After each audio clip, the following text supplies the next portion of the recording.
here's my Mr. Christmas. Like you said on Christmas, it's the 2020 model. I'm about to plug it in for you. I'm sure you'll like to do it. We're just gonna go to that snow.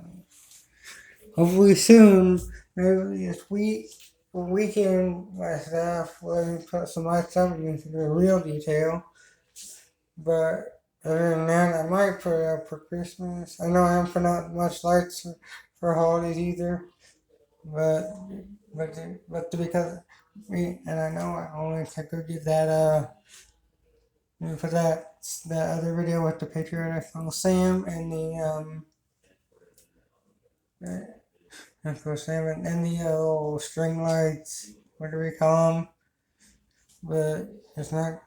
I couldn't have those down for a whole week because one of my staff doesn't like me taking it because of my other clients. I call him my little brother. No name advice. I can't see his name. But he likes Christmas lights, and every year when we ship the Christmas tree, we go straight to it, plug it in, start shaking it. But it's not about that. This is about this. Testing of this. A little bit of a show. What's that? Let's get to it.